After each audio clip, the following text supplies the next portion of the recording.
Mischievous Kitties, Strange Box.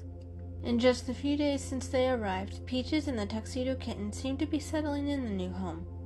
They had found a comfy bed in the living room and claimed it as their main place to sleep and nap. It also gave Peaches a good vantage point to watch the other kitties. Peaches still kept her guard up, especially when sharing meals. Kitten was still having trouble with sharing food, but there would be time to resolve that issue later.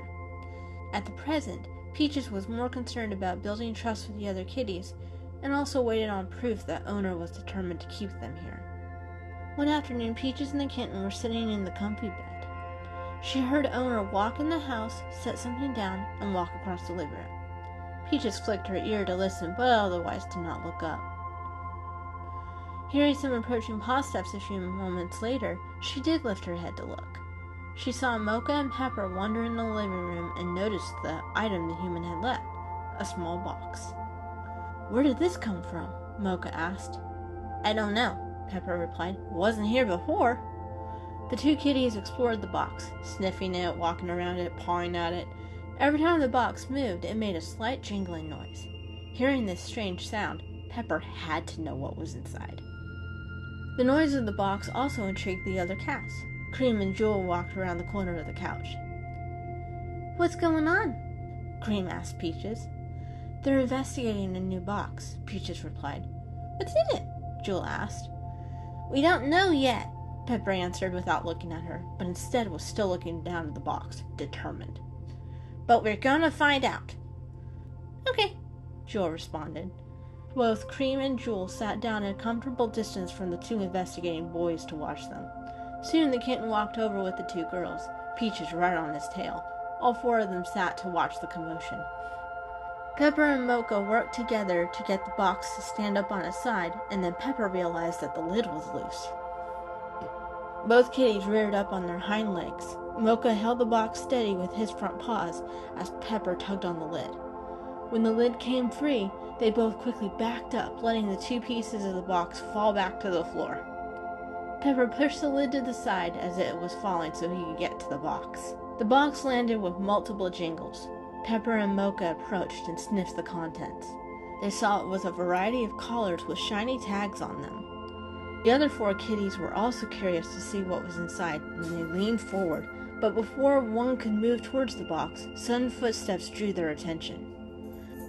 Pepper and Mer-Ka also looked up and quickly backed away as Owner approached them and grabbed the box. Several struggling moments later, all six kitties looked at each other as they were now wearing collars. "What are these?" Jewel asked, trying to look at the name tag hanging from the collar, slowly backing up. "I don't know," Mer-Ka answered, very confused as he sat on his back legs, using his front paws to try to see the tag. "They sure feel weird," Kitten commented as he scratched at it with a back paw. Cream copied his motion and then shook out her fur, causing the tag to jingle. "Well, at least we know what made the sound now," Mer-Ka commented as he still tried to look down at his tag. He stretched so far back that he fell flat on his back. He then looked around, rolled over, sat back up, and continued to try to use his front paws to see the tag.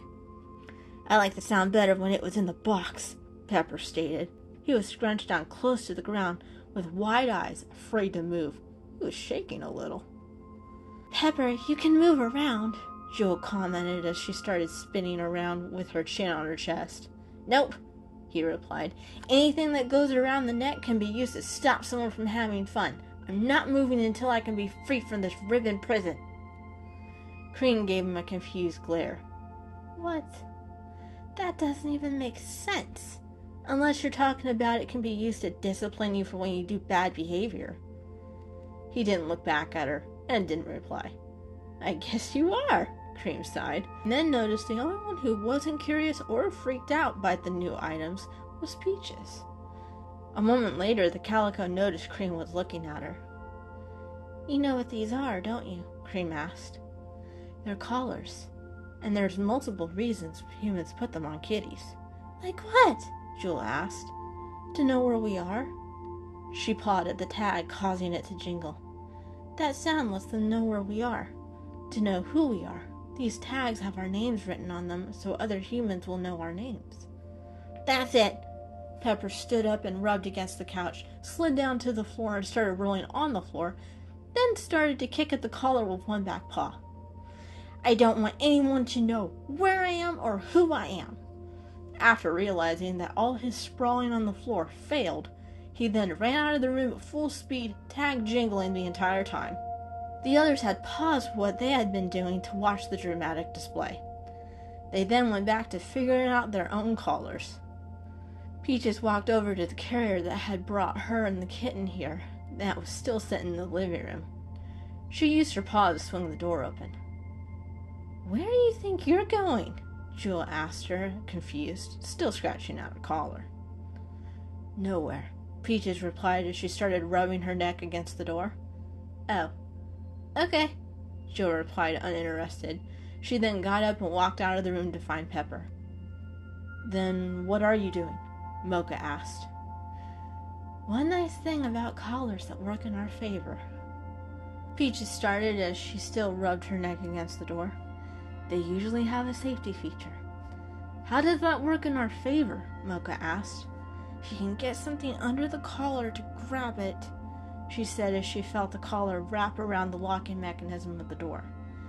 You can get it to pop off, she demonstrated by yanking her head sharply away from the door, and with a click sound, the collar loosened from her neck and noisily hung on the door.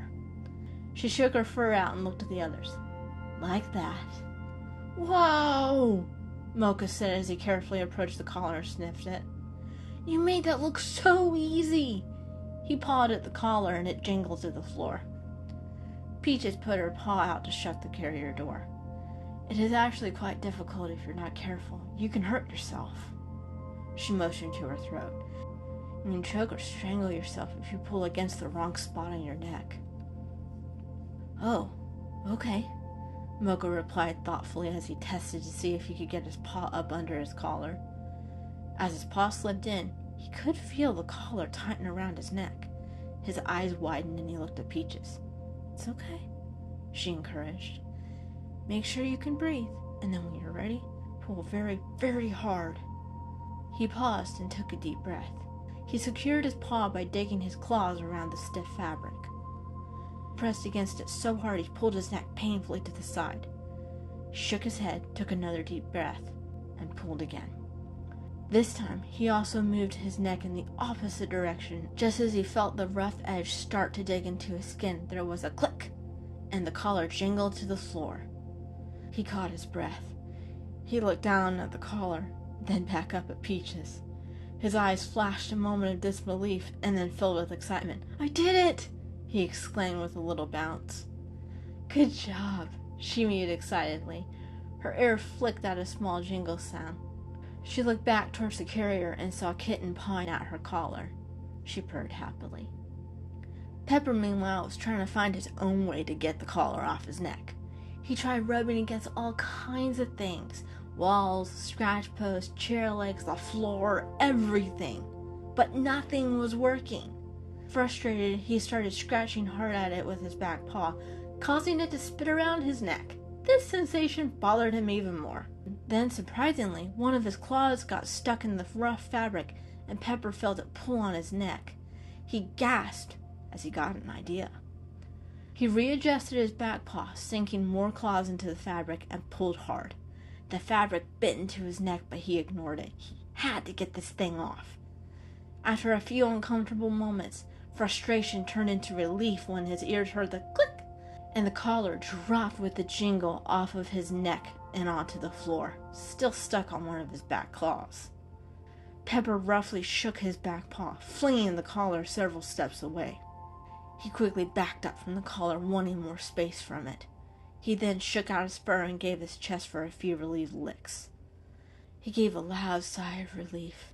Then he looked back at the collar. He crouched down to the floor.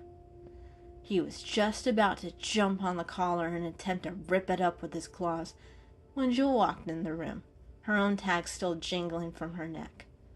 Pepper flattened his ears at the harsh sound. Please tell me you are not thinking of keeping that thing on, he pleaded.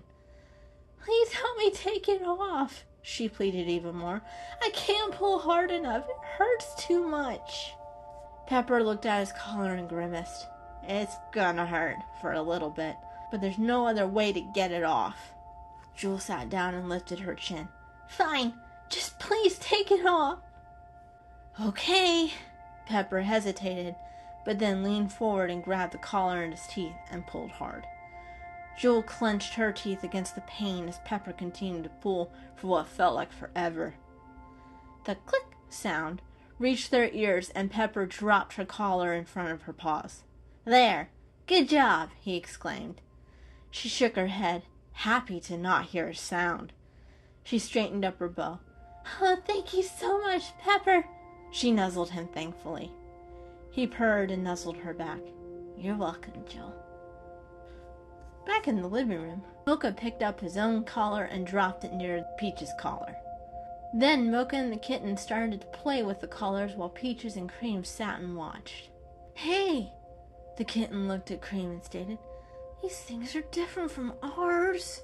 Peaches blinked and realized he was right. The other collars were a basic single strip of tough fabric, but the kitten's was a bright red collar that was hidden by his dark fur, except for a bow tie at the front of his neck. And Cream's collar was a light blue that matched her eyes with a big bow that sat behind her neck. Hey, you're right, Mocha said as he too got a good look at their collars. And it looks so good on both of you. The kitten perked up. It does? Cream smiled at him. Yes, I think it does too. Agreed. Then let's keep them on, he suggested. Yes, I agree, she exclaimed, happily puffing out her chest. Great, just don't make me wear mine, Mocha added. He then jumped on his collar. He and the kitten resumed playing with the collars. After a few moments, the kitten stopped again and just looked at the collars. What's wrong now? Mocha asked. What are these marks? The kitten asked. Mocha looked and then flicked his tail, confused. I have no idea. The kitten looked at Peaches. You know these, right? Peaches suddenly felt all eyes on her, and she flicked her tail in embarrassment and lowered her eyes. Yes, she said softly. Wait! Mocha sat straight up, surprised. You know what these weird human scratches mean? Yes, she repeated softly. I can read. Great, the kitten said happily. Then will you read these, please? He pushed the two collars towards her front paws. Peaches leaned down to get a good look at the shiny tags and studied the engraved words. What do they say? The kitten asked. Mine says Peaches. That's great! You did get to keep your name! He bounced around happily. And of course the other says Mocha. Great! Glad to know I'm supposed to be me, Mocha added. The kitten then bounced toward Peaches and put his nose to hers. What about mine?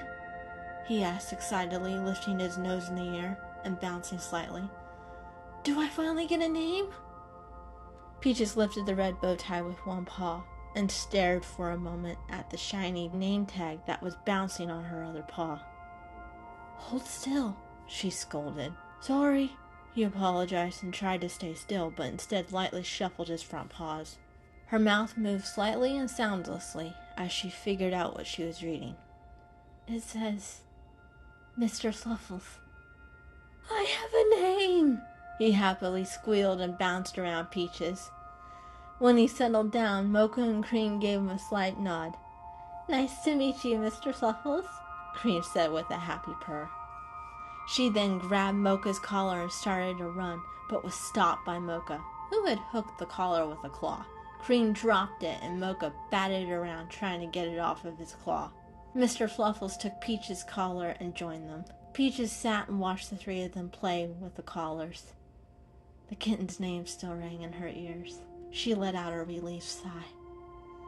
Owner had officially named them. They were home.